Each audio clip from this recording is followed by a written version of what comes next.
Amigas y amigos del canal del Congreso, estamos en una edición más de su programa En el Tintero y en esta ocasión vamos a hablar de un tema que está en el tintero y no debemos perderlo de vista, el combate a la extinción de incendios forestales. Y ustedes dirán, estamos en un año de muchas lluvias, donde afortunadamente quizás se amainaron esos incendios, pero no debemos olvidarlos. Y cuento para hablar de estos temas con una invitada de lujo porque se ha dedicado a estos y otros muchos temas, a cuidar el medio ambiente, a la alimentación, dentro de esos muchos temas que abordan el Senado de la República, y es ni más ni menos que la senadora Ana Lilia Rivera Rivera, que además preside la Comisión de Defensa, que es otros trabajos de los cuales seguramente hablaremos en otro espacio.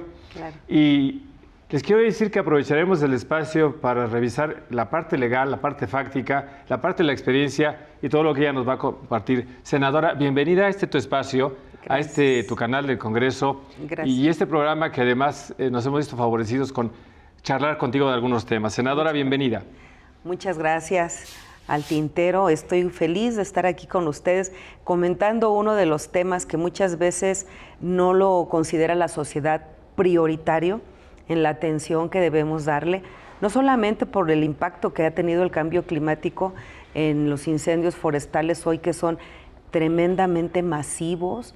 Estamos viendo cómo ahorita en México la humedad es grande, la lluvia que nunca habíamos visto. Hay generaciones que no habíamos visto llover como este año, pero vemos cómo en Portugal y España se consumen miles de hectáreas de bosque.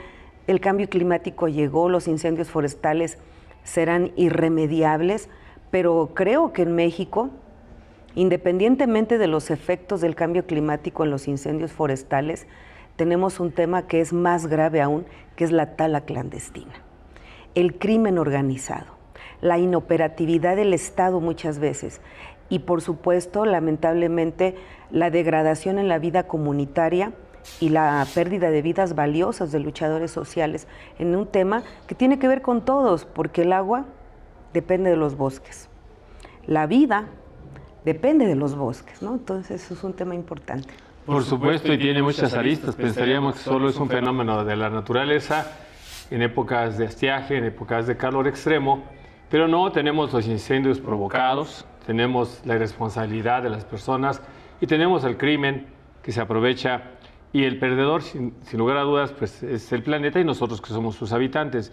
Y en materia de nuestra estructura legal, constitucional, ¿cómo andamos y hacia dónde deberíamos ir? Que es mucho el trabajo de la parte de la legisladora, de la senadora. Y luego, ¿cómo andamos en la parte de campo? ¿Qué es lo que vemos?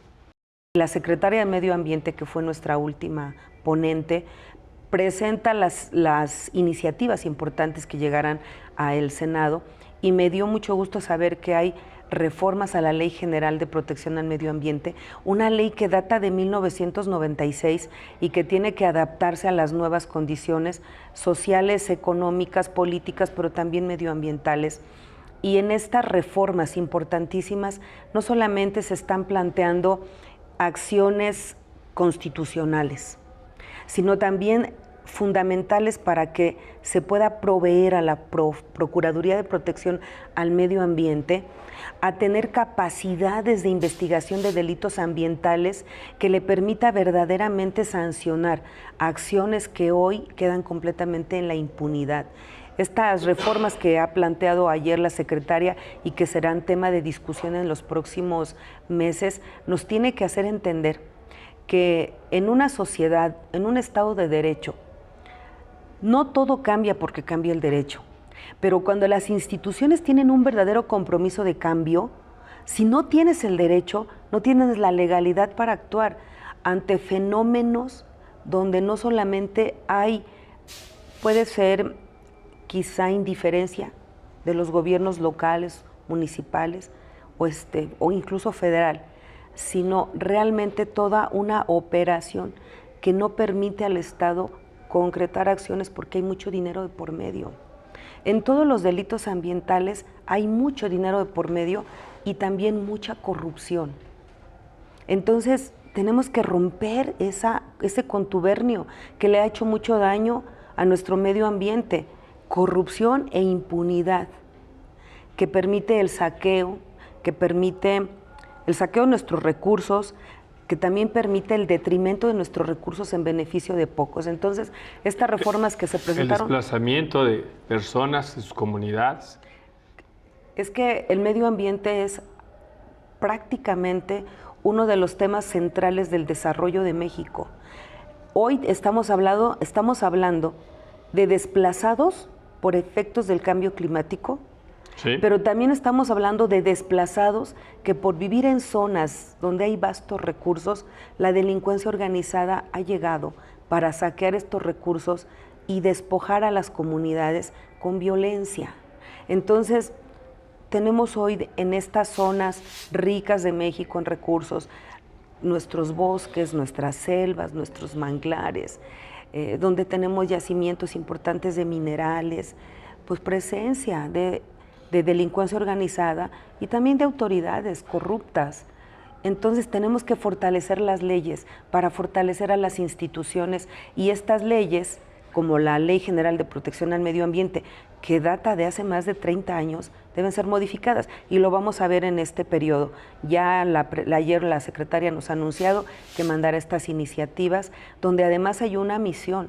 Tenemos que reforestar miles de hectáreas en México, pero protegerlas, porque no basta con reforestar, si terminan dentro del mismo círculo vicioso de autoridades omisas o corruptas. Por eso es tan importante una iniciativa que presenté el año pasado, en el periodo pasado, sobre darle trazabilidad a la madera desde que la extraes del bosque hasta donde termina su cambiar la materia prima en transformación de lo que sea, porque hay un informe precisamente de las autoridades ambientales que determina la Procuraduría de Protección al Ambiente que entre el 30 y el 70% de la madera en aserraderos es ilegal, blanqueada como legal a través de mecanismos que no quedan claros hoy, al otorgarle a autoridades medioambientales locales, sobre todo,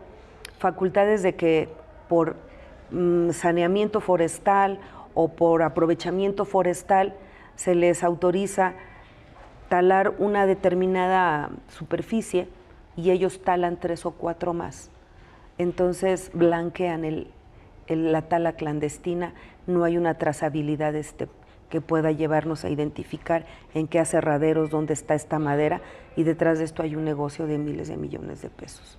Bueno, esto es déjame decírtelo al aire, esto es un tema claramente pues de inteligencia, de hacer las cosas coherentes. Vamos a certificar desde el desarrollo de los sembradíos, de las zonas forestales, desde los bosques, donde hay madera o zonas maderables, hasta el momento en el que llega a nuestro mueble, hasta que lo produce quien lo transforma y llega para que nosotros lo podamos usar.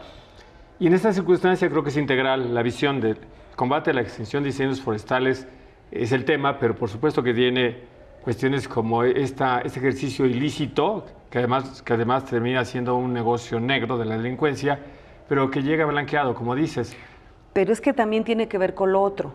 Es que detrás de los recursos naturales está la delincuencia organizada, está la corrupción, está la complicidad de autoridades, y es lo que debemos nosotros atender, porque ahí está la impunidad. ¿Quién está detrás de los incendios forestales provocados? Eso.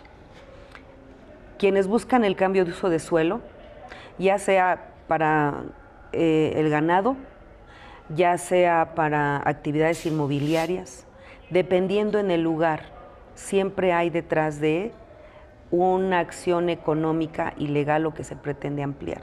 Entonces, los incendios forestales deben, por eso ayer lo que nos presenta la Secretaría de Medio Ambiente nos parece extraordinario.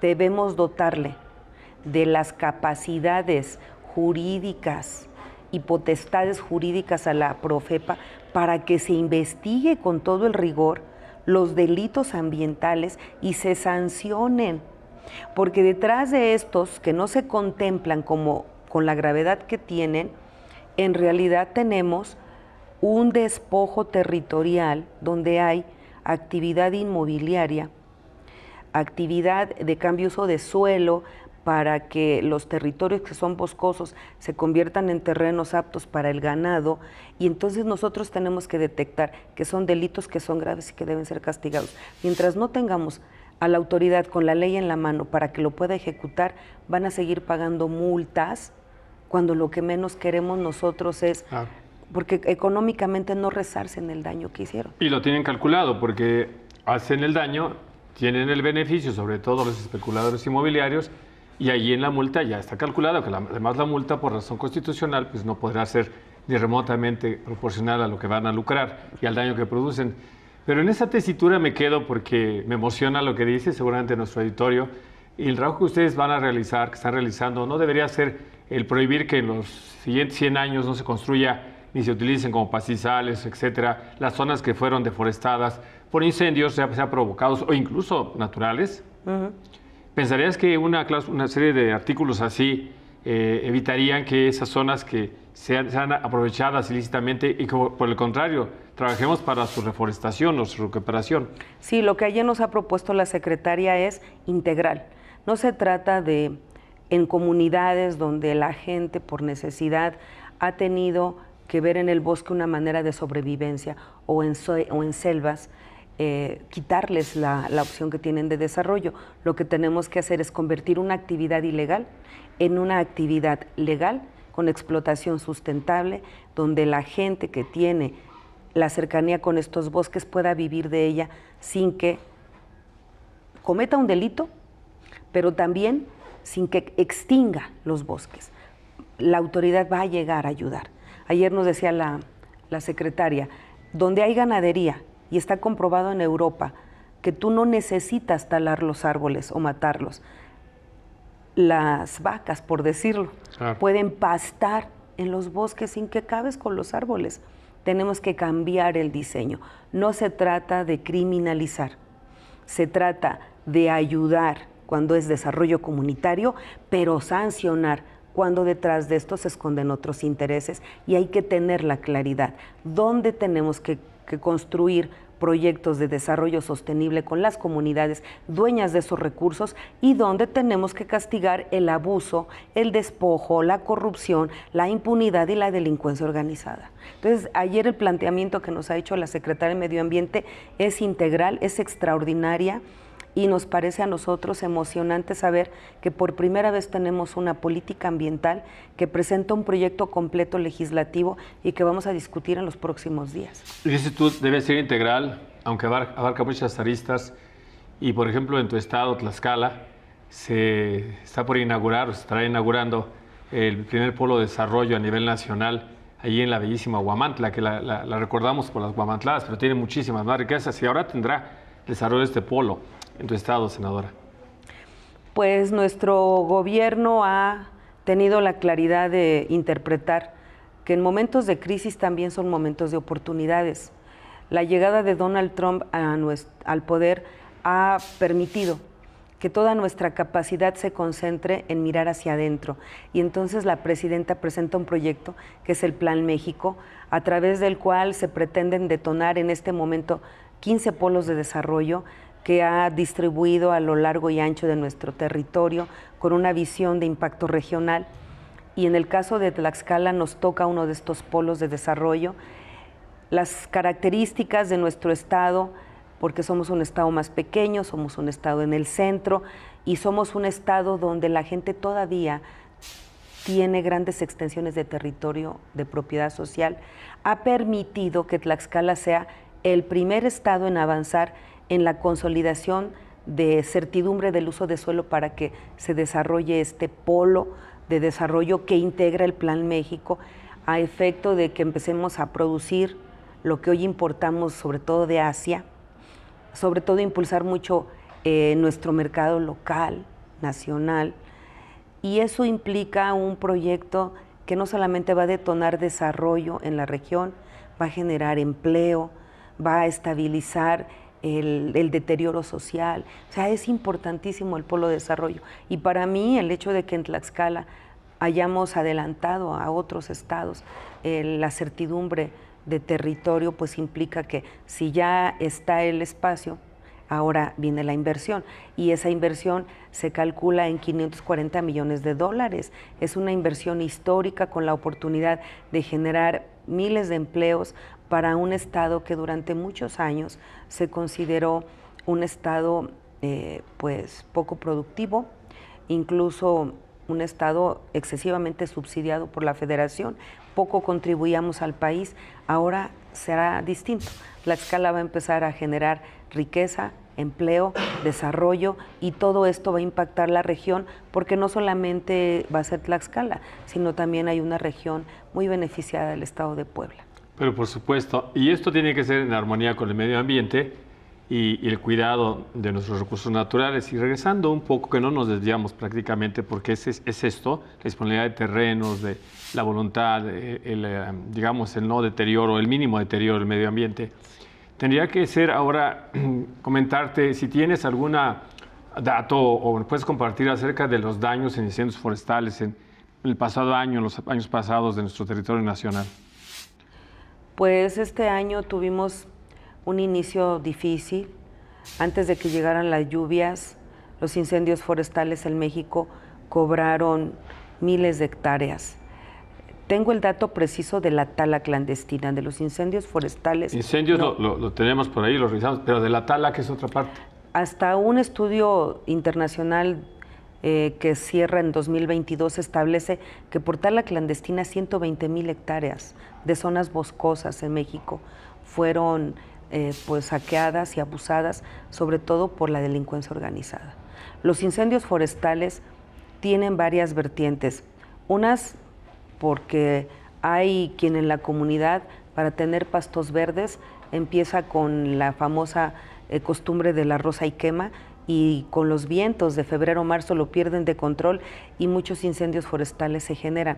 Ahí tenemos que hacer una campaña importantísima. La gente del campo tiene que aprender que una actividad que han heredado de sus padres se convierte en siniestros que no puedes detener. Entonces el gobierno debe preparar campañas a tiempo, debe de tener actividad coordinada, a ver, en caso de que pase esto, o que anuncie dónde va a haber roza y quema para que llegue Protección Civil y acompañe. Ahí hace falta acompañamiento, programas, protocolos, porque la gente no lo va a dejar de hacer, hay que acompañarlos.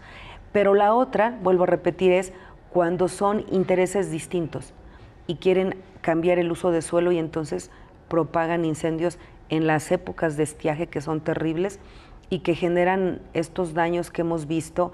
A mí me tocó ver en el estado de Tlaxcala a finales del mes de, si no recuerdo, fue por marzo, abril, más de 200 hectáreas se acabaron en cuestión de horas, de bosques endémicos que no vamos a volver a ver de pie en 100 años, por incendios que iniciaron en Puebla y que concluyen en el estado de Tlaxcala, donde ni con cisternas, los vientos eran tan fuertes que pudieron detenerse.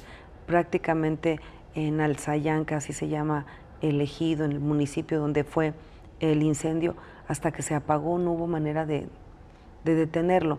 Y muchas veces en estos actos hay la imprudencia, no tanto el afán de vamos a acabar con miles de hectáreas, sino la imprudencia de alguien que en el sistema de roza y quema que tiene tradicionalmente para renovar pastos para su ganado, se lleva a los bosques. Entonces ahí es donde la autoridad debe de intervenir. No solamente es el caso de Tlaxcala, el caso de Morelos y muchos otros. Estado de México, muchas veces Chihuahua, tiene que ver. Sonora, etcétera. Otra tiene que ver con el turismo que llega a las zonas boscosas, y a pesar de que se les ha recomendado muchas veces que si van a hacer una fogata o van a tener una actividad familiar, no dejen fogatas prendidas, no dejen vidrios, porque con el calor se convierte en una lupa y en áreas forestales prende, que no dejen colillas de cigarro, etc. Entonces todavía falta mucha conciencia social, campañas que nos concienticen de cuidar nuestros bosques, hace falta mayor autoridad vigilando, debe de ser un trabajo coordinado interinstitucionalmente, donde incluso la Guardia Nacional, que aunque ya tiene facultades específicas de vigilancia policial, etcétera, tenga facultades claras para que puedan intervenir en el control de la tala y pues en algunas actividades donde se nos permita tener difusión y divulgación de protocolos de actuación cuando enfrentemos siniestros forestales que ya no estén controlados por los ejidatarios o los campesinos o los dueños de estos recursos. Y estas legislaciones que ustedes van a revisar y con el acompañamiento, por supuesto, del Ejecutivo y de los distintos niveles de gobierno, nos lleva a dar responsabilidades, a que las autoridades municipales, estatales, asuman responsabilidad también desde el punto de vista preventivo y de medidas, pero quizá incluso también de carácter administrativo y consecuencia quizá penal. Así porque es. no podemos no repartir este nivel de responsabilidad porque nos interesa a todos. O sea, esto le toca a la autoridad federal, el cuidado de los bosques, de los manglares, etcétera. Y en estas iniciativas, en estos trabajos, es fortalecer esa responsabilidad por un lado, pero también ese nivel de cooperación. Sí, hay la claridad que vamos a tener en las leyes que vamos a aprobar en el próximo periodo, qué facultades son estatales y qué facultades son federales, porque hoy no hay claridad en muchos sentidos y donde no hay autoridad, pues hay impunidad. Entonces, no solamente es que quede claro la facultad de cada autoridad, sino también que quede claro las sanciones que hoy no hay, pero también la oportunidad de alternativas para que puedan resarcir el daño ambiental. Vamos a tener una ley como nunca, no solamente para proteger los bosques, para regenerarlos, pero también para proteger el agua y para recuperar nuestras cuencas, pero también para dar a la autoridad facultades para sanción, pero también para resarcir el daño, también para acabar con delincuencia organizada donde esté claro que es la que actúa y diferenciarla de las comunidades pobres que tienen que buscar una manera de vivir de sus recursos sin acabarlos. Entonces tenemos hoy sobre la mesa política ambiental a través de las leyes plasmadas por un gobierno profundamente sensible como es el de la doctora Claudia Sheinbaum al medio ambiente. Escuchaba hace unos días, por supuesto, que las prioridades son el cuidado del medio ambiente y rescatar, porque tiene que ver con el combate a los incendios forestales en vía preventiva. Por ejemplo, recuperar ríos históricos que ahora son francamente deplorables, como la cuenca del río Lerma y Santiago, que tiene descargas industriales o incluso habitacionales donde hemos perdido esa riqueza de este río. También en este paquete viene esta circunstancia y recursos económicos, senadora, que es muy importante. Todo, por eso digo que en un Estado de Derecho no todo cambia porque cambia el derecho, pero sin el derecho no tienes facultades, y sin facultades no tienes políticas públicas, y las políticas públicas no tienen presupuesto.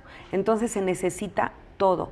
El día de ayer la secretaria nos entregó no solamente las 10 acciones más importantes, las 4 leyes que van a mandarnos al Senado, a Cámara de Diputados, sino también la necesidad de ampliar el presupuesto. Entonces es una acción integral, el gobierno ejecutivo, el poder legislativo y por supuesto el poder judicial, que tendrá también en su mano la oportunidad de sancionar como nunca y limitar como nunca el saqueo de nuestros recursos y el castigo a quien con dolo actúe, generando en este caso incendios forestales, que queda completamente en la impunidad. Senadora, el tiempo se nos ha agotado, francamente yo me perdí, agradablemente, nuestro auditorio seguramente igual, porque nos has abordado un tema que está en el tintero, que hoy pareciera que no es relevante, por supuesto que lo es, y que nos recuerdas y nos señalas aquellas cuestiones en las que ustedes como legisladores, las autoridades y los ciudadanos y las personas tenemos que trabajar. No tengo más que agradecerte, gracias. Seguramente nuestro auditorio estará muy complacido con el nivel de debate o plática que hemos tenido y te agradezco y espero que estemos nuevamente en tu programa El Tintero.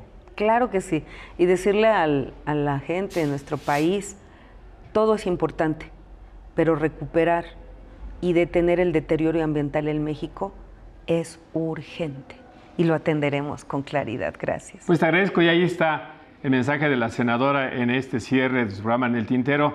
A ustedes, amigas y amigos, les agradecemos el favor de su atención. Les esperamos en una edición más de su programa En el Tintero aquí en el canal del Congreso, su canal.